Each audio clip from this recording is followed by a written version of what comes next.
सुबह के 5:30 बजते हैं और मेरी आंख खुल जाती है। बरसों की आदत जो ठहरी, पहले भी अलार्म बजता था, आंख खुल जाती थी, लेकिन बिस्तर से बाहर आने का मन नहीं होता था। रजाई लपेट करके दोबारा पड़ जाने की इच्छा होती थी, लेकिन कामों की इतनी लंबी लिस्ट सामने होती थी कि मजबूरन उठना ही पड़ता था। अब कोई काम नहीं है, आराम ही आराम है, फिर भी 5:30 बजे नींद खुल जाती है। बरसों की आदत जो है। कमरे से लगे बाथरूम में जाकर के मैं मुंह हाथ धो के बाहर आती हूँ और बिस्तर पर बैठ जाती हूँ। लोग कहते हैं इस ब्राह्म मुहूर्त में, इस अमृत बेला में नामस्मरण करना चाहिए, लेकिन मुझे इस अमृत बेला में धरती के अमृत की याद आती है। क्या करूं? पूरे घर में सोता पड़ा हुआ है। ऐसा नहीं है कि मेरे चाय बनाने पे कोई पाबंदी है, पर जिंदगी भर इतना किया है कि तब से सोच लिया है कि अब मैं बनी बनाई पीऊंगी और पका पकाया खाऊंगी। इसलिए मैं बाहर की तरफ कान देते हुए चुपचाप बिस्तर पर बैठी रहती हूँ। करीब 7 बजे कप प्लेटों की मधुर खनखनाहट सुनाई देती है और मैं नैपकिन से हाथ मुंह पोंछते हुए इस तरह बाहर निकलती हूँ जैसे अभी अभी उठी हूँ। मुझे देखते ही दोनों गुड मॉर्निंग का नारा बुलंद करते हैं। बेटा उठ कर के कुर्सी सरका देता है, बहू चाय छानने लगती है। वहाँ बैठते ही बहू मेरे सामने चाय डालने लगती है। उस पीले द्रव को देख करके मेरा दिमाग खराब हो जाता है। कितनी कोशिश करती हूँ, लेकिन अभी तक मैं इस चाय से पटरी नहीं बैठा पाई। मैं नहाने जा रही हूँ, बहू उठकर कहती है, मम्मी जी दूध और शक्कर आप अपनी मर्जी से डाल लेंगी ना? दूध कम हो तो किचन से ले लीजिएगा, गर्म है अभी वहाँ। मुझे आज सुबह जल्दी जाना है ना। मैं जानती हूँ बुधवार गुरुवार उसके मॉर्निंग लेक्चर्स होते हैं, लेकिन अगर लेक्चर्स ना भी होते तो वो मुझे दूध लाकर दे देती। ऐसा नहीं है। असल तो यह है कि मैं उससे कहती ही नहीं। मैं नहाने जा रही हूँ, वो दोबारा ऐलान करती है। बेटा कहता है जरा जल्दी करना, तेल उपटन आज कैंसिल करो, मुझे भी मीटिंग में जाना है हेड ऑफिस। वो गुस्सा हो जाती है। सुबह सुबह तेल उपटन के लिए मेरे पास समय भी होता है। वो कमरे में जाती है और धड़ाम से दरवाज़ा बंद कर लेती है। अब वो तैयार होकर ही बाहर निकलेगी। उसके जाते ही बेटा एक हाथ में पेपर उठा लेता है, दूसरे हाथ से चाय की चुस्कियां भरने लगता है। उसे इस तरह चटखारे लेकर चाय पीते देखकर मेरे तन बदन में आग लग जाती है। गधे, ऐसा गौमूत्र पिया था तूने कभी? बड़ी चटखारे ले लेके पी रहा है। कह नहीं सकता अपनी बीवी से कि चाय जैसी चाय बनाया कर? पानी खौला के रख देती सुबह सुबह। बेटा उसी मनोयोग से पेपर पढ़ता रहा और चाय पीता रहा। मेरी बात का उस पर कोई असर ही नहीं हुआ। असर तो तब होता जब उसने मेरी बात सुनी होती, और सुनता तो तब जब मैंने वो बात कही होती। इतनी कठोर बात इतने कठोर शब्दों में कहने की मेरी औकात ही नहीं थी। पूरी जिंदगी सिर नीचा करके लोगों की बातें सुनते ही जिंदगी बीती है। कभी अपने बच्चों को भी जोर से डांटने का हौसला नहीं हुआ। जरा आवाज ऊंची होती कि गर्जना सुनाई देती। अभी हम जिंदा हैं, समझे? ज्यादा चौधराहट करने की जरूरत नहीं है। बच्चे भी जानते थे कि घर में किसका शासन है और किससे डरने की जरूरत है। सच, कभी कभी बच्चों की दादी पर इतना रश्क आता है। कुल जमा 8वीं पास महिला थी, पर पूरे घर को अंगूठे के नीचे दबा कर रखा था। जो मन में आता करवा लेती, जो मुंह में आता कह डालती थी, कोई झिझक नहीं। पता नहीं क्यों आजकल सुबह सुबह चाय पीते समय मुझे अपनी स्वर्गीय सास की बहुत याद आती है। उस जमाने में अटैच टॉयलेट जैसी कोई संकल्पना नहीं थी। निबटने के लिए घर के पिछवाड़े व्यवस्था थी।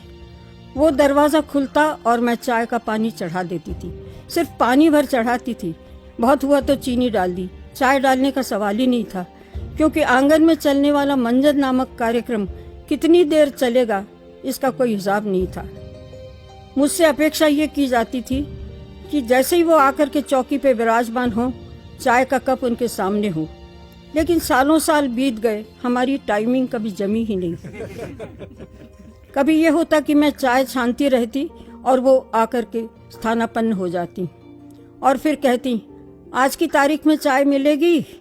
और ये बात जरा ऊंची आवाज में कही जाती ताकि बरामदे में बैठे हुए श्रवण कुमार उसे सुन लें। वे फौरन बगल में अखबार दबाए भीतर आते। अरे, अभी अम्मा की चाय नहीं बनी, कमाल है।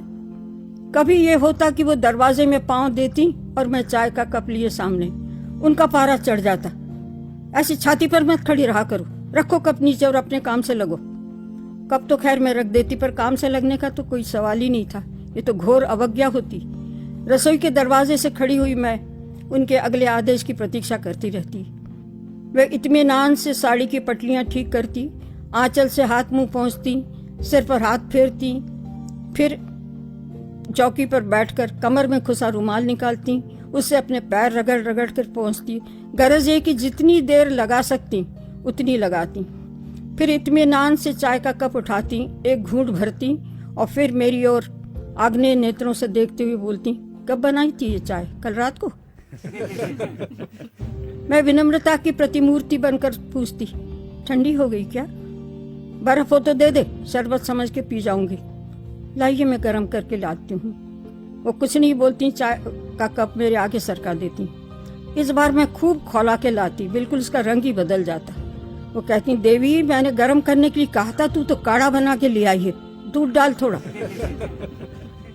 इस आदेश को भी मैं अपेक्षा करती ही रहती थी। दूध आंच पे ही रखा हुआ रहता था। दोनों हाथों से पतीला उठा करके मैं उनके कप में दूध डालने लगती। वो बारीक नजरों से दूध की तरफ देखते हुए बोलती, बासा है क्या? नहीं तो नहीं, मलाई पड़ रही है। वो आजकल गणपत है ना, अच्छा देने लगा है दूध, जल्दी मलाई पड़ जाती है। मैं ऐसे अपराधी स्वर में कहती हूँ जैसे दूध का अच्छा होना भी मेरी गलती है। अब चाय 2 बार गर्म हो गई, उसमें ढेर सारा दूध भी पड़ गया, तो शक्कर तो चाहिए ही थी। अब उसमें शक्कर डालना भी एक सर्कस से कम नहीं था। अगर ज्यादा पड़ गई तो चाशनी, यानी फिर से सारी प्रक्रिया दोहराना।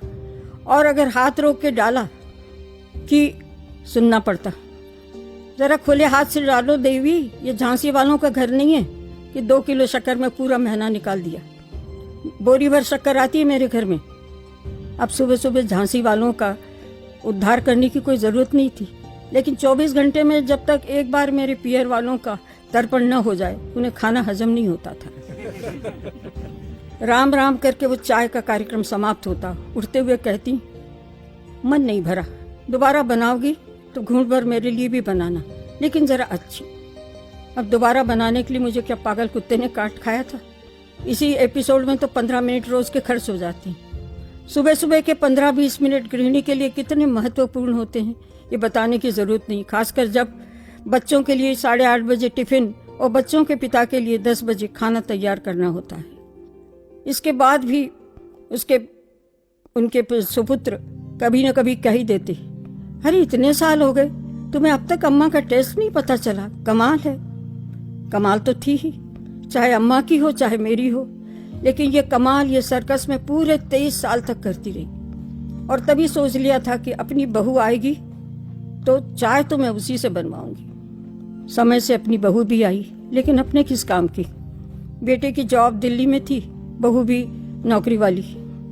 30 त्योहार पर मेहमानों की तरह आते, फिर भी मैं बेशर्मों की तरह चाय का काम उसके गले में डाल देती।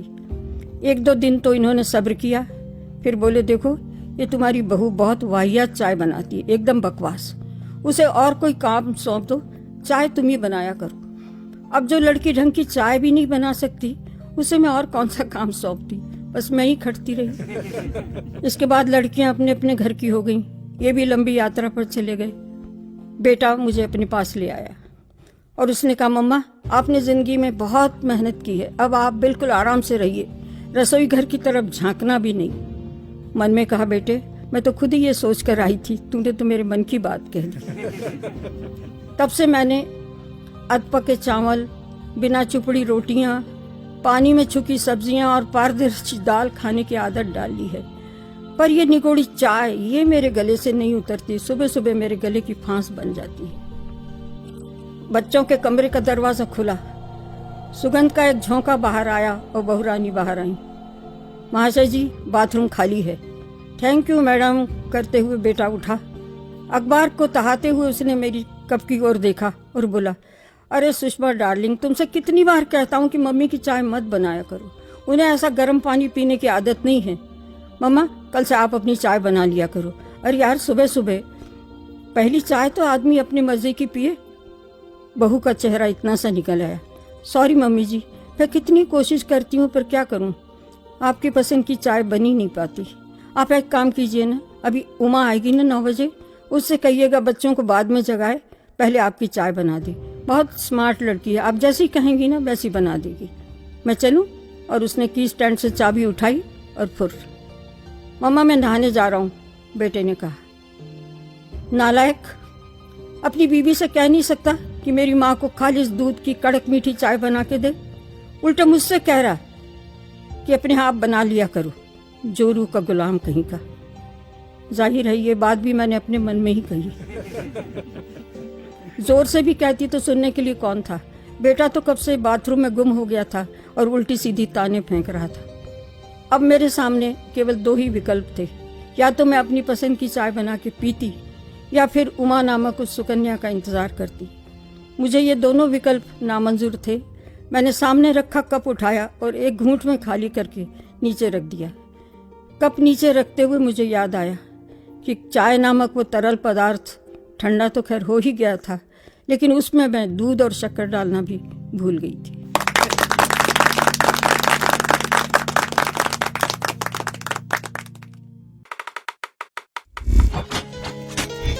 गाथा, रूह वही, रूप नया।